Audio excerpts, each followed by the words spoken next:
Hi friends ಈ ವಿಡಿಯೋವನ್ನ start ಮಾಡುವುದಕ್ಕೂ ಮುಂಚೆ ನಿಮ್ಮಲ್ಲಿ ಯಾರಿಗಾದರೂ ಟೀ ಕುಡಿಯುವ ಅಭ್ಯಾಸ ಇದ್ರೆ ಈ ವಿಡಿಯೋವನ್ನ ಯಾವುದೇ ಕಾರಣಕ್ಕೂ ಮಿಸ್ ಮಾಡದೆ ಕೊನೆಯವರೆಗೂ ನೋಡಿ. ಫ್ರೆಂಡ್ಸ್, ನಮ್ಮ ಭಾರತದಲ್ಲಿ ಪ್ರತಿಯೊಬ್ಬರಿಗೂ ಟೀ ಕುಡಿಯುವುದು ಅವರ ದಿನನಿತ್ಯದ ಹವ್ಯಾಸವಾಗಿ ಬಿಟ್ಟಿದೆ. ಇನ್ನು ಕೆಲವು ಜನರು ಟೀಗೆ ಅಡಿಕ್ಟ್ ಆಗಿ ಬಿಟ್ಟಿದ್ದಾರೆ. ಕೆಲವು ಜನರಿಗೆ ಟೀ ಕುಡಿಯದೆ ಆ ದಿನ ಆರಂಭ ಆಗುವುದಿಲ್ಲ. ಭಾರತದಲ್ಲಿ 99% ಜನರು ಬೆಳಿಗ್ಗೆ ಟಿಫಿನ್ ತಿನ್ನುವುದಕ್ಕೂ ಮುಂಚೆ ಟೀ ಕುಡಿಯುತ್ತಾರೆ.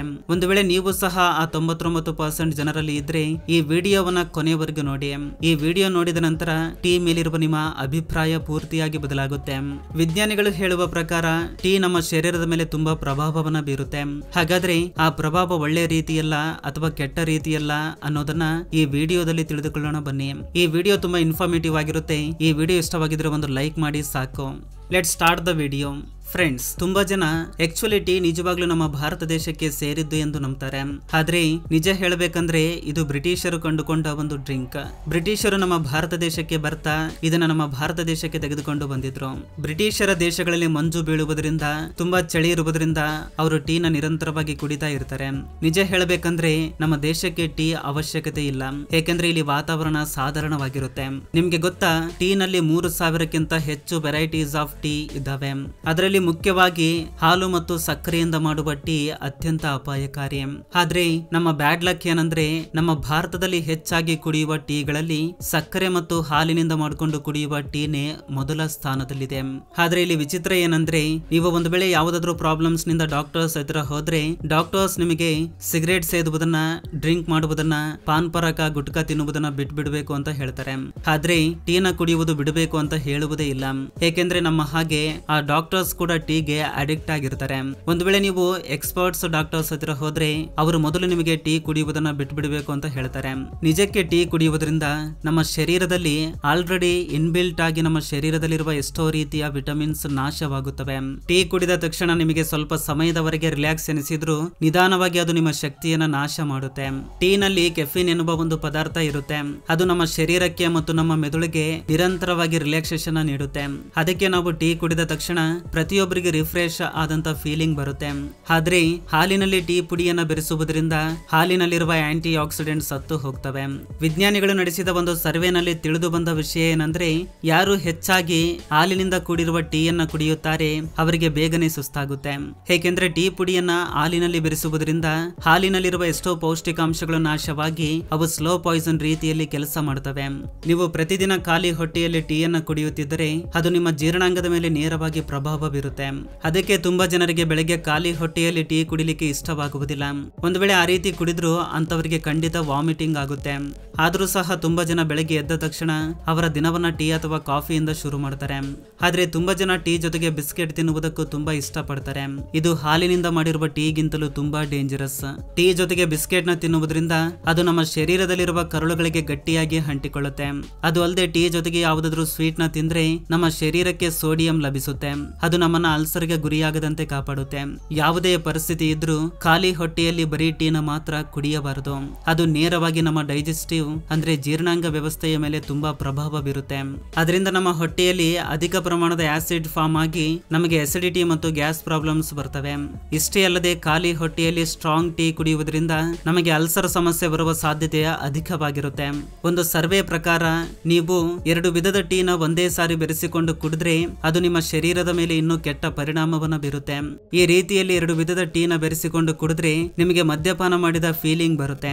ಟೀ ನಲ್ಲಿ ಟೆನಿನ್ಸ್ ಅನ್ನೋ ಕೆಮಿಕಲ್ಸ್ ಇರುತ್ತೆ. ಅದು ನೀವು ತಿನ್ನುವ ಆಹಾರ ಪದಾರ್ಥದಲ್ಲಿರುವ ಐರನ್ ಜೊತೆಗೆ ರಿಯಾಕ್ಟ್ ಆಗಿ ನಿಮ್ಮ ಡೈಜೆಷನ್ಸ್ ಗೆ ತೊಂದರೆ ಉಂಟು ಮಾಡುತ್ತೆ. ಆದ್ರೆ ಇವೆಲ್ಲವುಗಳನ್ನ ಪಕ್ಕಕ್ಕಿಟ್ರು ಕೂಡ ಎಲ್ಲದಕ್ಕಿಂತ ಡೇಂಜರಸ್ ವಿಷಯ ಏನಂದ್ರೆ ಕೆಲವು ಜನ ಟೀನ ದಿನಕ್ಕೆ 6 ರಿಂದ 8 ಬಾರಿ ಕುಡಿತಾ ಇರ್ತಾರೆ. ಅವರು ಕೆಲವು ವರ್ಷಗಳವರೆಗೆ ಹಾಗೆ ಕುಡಿತಾ ಇದ್ರೆ ಅಂತವರಿಗೆ ಪ್ರೋಸ್ಟೇಟ್ ಕ್ಯಾನ್ಸರ್ ಬರುತ್ತೆ. ಇದನ್ನ ಡಾಕ್ಟರ್ಸ್ ಮತ್ತು ಸೈಂಟಿಸ್ಟ್ ಎಷ್ಟೋ ವರ್ಷಗಳವರೆಗೆ ಪರಿಶೋಧನೆ ಮಾಡಿ ಗಮನಿಸಿ ಇದು ನಿಜ ಎಂದು ನಿರ್ಧರಿಸಿದ್ದಾರೆ. ಆದ್ರೆ ಹಾಲು ಬೆರೆಸಿರುವ ಟೀನ ನಿರಂತರವಾಗಿ ಕುಡಿಯುವುದರಿಂದ ನಮಗೆ ಈ ಪ್ರಾಬ್ಲಮ್ ಬರುತ್ತೆ. ಹಾಗಾದ್ರೆ ಹಾಲನ್ನ ಬೆರೆಸದ ಟೀನ ಕುಡಿಯುವುದರಿಂದ ನಮಗೆ ಕ್ಯಾನ್ಸರ್ ಬರುವ ಅವಕಾಶ ಇದೇನಾ ಅಂತ ಕೇಳಿದ್ರೆ ಇಲ್ಲ. ಆದ್ರೆ ಹಾಲನ್ನ ಬೆರೆಸದ ಟೀನ ನಿರಂತರವಾಗಿ ಕುಡಿಯೋದ್ರಿಂದ ನಮ್ಮ ಮೂಳೆಗಳು ಬಲಹೀನವಾಗಿ ಬದಲಾಗುತ್ತವೆ. ನೀವೇ ನೋಡ್ತಾ ಇದ್ದೀರಾ, ಪ್ರಸ್ತುತ ದಿನಗಳಲ್ಲಿ 30 ವರ್ಷ ವಯಸ್ಸಾದ್ರೆ ಸಾಕು ಪ್ರತಿಯೊಬ್ಬರಿಗೂ ಮೊಣಕಾಲು ನೋವು, ಮೂಳೆಗಳ ಸಮಸ್ಯೆಗಳು ಬರ್ತಿವೆ. ಈ ರೀತಿ ಯಾಕಾಗ್ತಾ ಇದೆ ಅಂತ ವಿಜ್ಞಾನಿಗಳು ಪರಿಶೋಧನೆ ಮಾಡಿದಾಗ ಅದಕ್ಕೆ 75% ನಷ್ಟು ಕಾರಣ ಪ್ರತಿದಿನ ನಿರಂತರವಾಗಿ ಟೀ ಕುಡಿಯುವುದು ಅಂತ ಗೊತ್ತಾಗುತ್ತದೆ. ಆದ್ರೆ ಪ್ರತಿದಿನ ಹಾಲು ಕುಡಿಯುವುದರಿಂದ ನಮ್ಮ ಮೂಳೆಗಳಿಗೆ ಶಕ್ತಿ ಹೆಚ್ಚಾಗುತ್ತೆ. ಹಾಲಿನಲ್ಲಿರುವ ಕ್ಯಾಲ್ಸಿಯಂ ನಮ್ಮ ಮೂಳೆಗಳಿಗೆ ಪೌಷ್ಟಿಕಾಂಶಗಳನ್ನು ಒದಗಿಸುತ್ತದೆ. ಆದ್ರೆ ಅದೇ ಹಾಲಿನಲ್ಲಿ ಟೀ ಮತ್ತು ಸಕ್ಕರೆಯನ್ನು ಬೆರೆಸಿಕೊಂಡು ಟೀ ಮಾಡಿಕೊಂಡು ಕುಡಿಯುವುದರಿಂದ ಅದು ನಮ್ಮ ಮೂಳೆಗಳ ಶಕ್ತಿಯನ್ನ ಕಡಿಮೆ ಮಾಡುತ್ತೆ.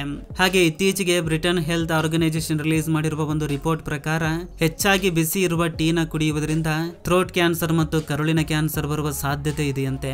ಮುಖ್ಯವಾಗಿ ಇಲ್ಲಿ ನಾನು ಹೇಳಬೇಕು ಅನ್ಕೊಂಡಿರುವುದು ಏನು ಅಂದ್ರೆ, ಟೀ ಕುಡಿಯುವುದನ್ನ ಪೂರ್ತಿಯಾಗಿ ಬಿಟ್ಟು ಬಿಟ್ರೆ ತುಂಬಾ ಒಳ್ಳೆಯದು.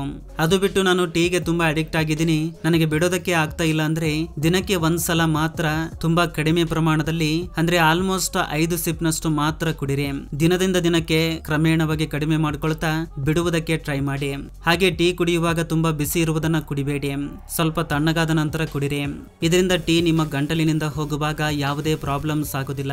ಏಕೆಂದ್ರೆ ತುಂಬಾ ಬಿಸಿ ಇರುವ ಟೀಯನ್ನ ಕುಡಿಯೋದ್ರಿಂದ ಅದು ನಮ್ಮ ಗಂಟಲಿನಲ್ಲಿರುವ ಟಿಶ್ಯೂಸ್ ನ ಡ್ಯಾಮೇಜ್ ಮಾಡುತ್ತೆ. ತುಂಬಾ ಸುಡುತ್ತಿರುವ ಟೀನ ಕುಡಿಯುವುದನ್ನ ಬಿಡುವುದರ ಜೊತೆಗೆ ಟೀ ಮಾಡುವಾಗ ಅದನ್ನ ತುಂಬಾ ಸಲ ಕುದಿಸಬೇಡಿ.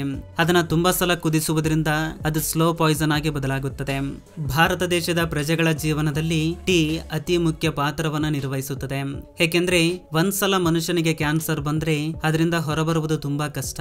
ಸರಿಯಾದ ಸಮಯದಲ್ಲಿ ಚಿಕಿತ್ಸೆ ಸಿಗದಿದ್ದರೆ ಆ ವ್ಯಕ್ತಿ ಸಾಯುವ ಸಾಧ್ಯತೆ ಕೂಡ ಇರುತ್ತೆ. ತುಂಬಾ ಜನ ತಮಗೆ ಕ್ಯಾನ್ಸರ್ ಬಂದಿದೆ ಅಂತ ಗಮನಿಸುವುದೇ ಇಲ್ಲ. ಏಕೆಂದ್ರೆ ಟೀ ಕುಡಿಯುವುದರಿಂದ ಕ್ಯಾನ್ಸರ್ ಬರುತ್ತೆ ಅಂತ ಯಾರು ಎಕ್ಸ್ಪೆಕ್ಟ್ ಕೂಡ ಮಾಡುವುದಿಲ್ಲ. ಕೇವಲ ಕ್ಯಾನ್ಸರ್ ಮಾತ್ರವಲ್ಲ, ಪ್ರಸ್ತುತ ದಿನಗಳಲ್ಲಿ ಸಣ್ಣ ಮಕ್ಕಳಿಗೆ ಶುಗರ್ ಕಾಯಿಲೆ ಬರ್ತಿದೆ.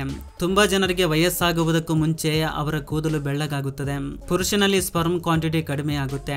ಹೆಣ್ಣು ಮಕ್ಕಳಿಗೆ ಗರ್ಭಕ್ಕೆ ಸಂಬಂಧಿಸಿದ ಸಮಸ್ಯೆಗಳು ಬರ್ತವೆ. ಹಾಗೆ ಹೃದಯಕ್ಕೆ ಸಂಬಂಧಿಸಿದ ಕಾಯಿಲೆಗಳು ಬರುತ್ತವೆ.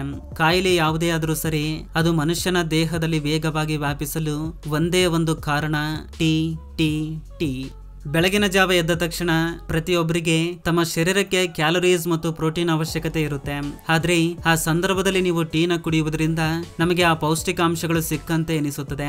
ಆದ್ರೆ ನಿಜಕ್ಕೆ ಟೀನಲ್ಲಿ ಅಂತಹ ಪೌಷ್ಟಿಕಾಂಶಗಳು ಇರುವುದೇ ಇಲ್ಲ. ನಮಗೆ ಟೀ ಕುಡಿದ ತಕ್ಷಣ ಫುಲ್ ಎನರ್ಜೆಟಿಕ್ ಎನಿಸಿದ್ರು ಕೂಡ ಅದು ಹೆಚ್ಚು ಸಮಯದವರೆಗೆ ಇರುವುದಿಲ್ಲ.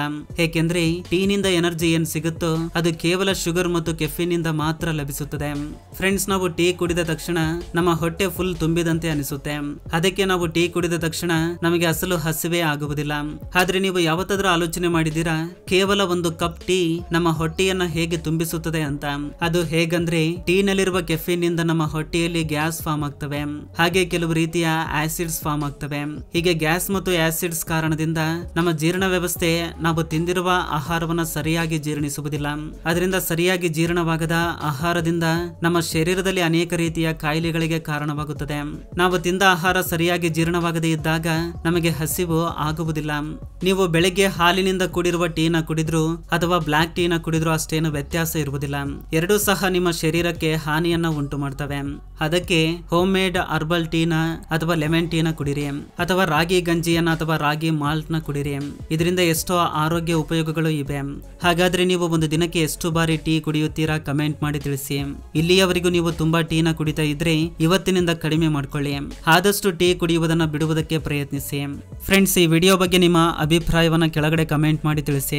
ಇದು ಫ್ರೆಂಡ್ಸ್ ಈ ದಿನದ ವಿಡಿಯೋ. ಫ್ರೆಂಡ್ಸ್, ಈ ವಿಡಿಯೋದಿಂದ ಅಟ್ಲೀಸ್ಟ್ 1% ನಾಲೆಜ್ ಆದರೂ ಸಿಕ್ಕಿದ್ರೆ ಈ ವಿಡಿಯೋಗೆ ಒಂದು ಲೈಕ್ ಮಾಡಿ, ಹಾಗೆ ನಿಮ್ಮ ಫ್ರೆಂಡ್ಸ್ಗೂ ಕೂಡ ಶೇರ್ ಮಾಡಿ. ಹಾಗೆ ನಮ್ಮ ಚಾನಲ್ಗೆ ಸಬ್ಸ್ಕ್ರೈಬ್ ಮಾಡಿಕೊಂಡು ಸಪೋರ್ಟ್ ಮಾಡಿ. ಕೊನೆ ತನಕ ನೋಡಿದಕ್ಕೆ ಥ್ಯಾಂಕ್ಸ್ ಫಾರ್ ವಾಚಿಂಗ್.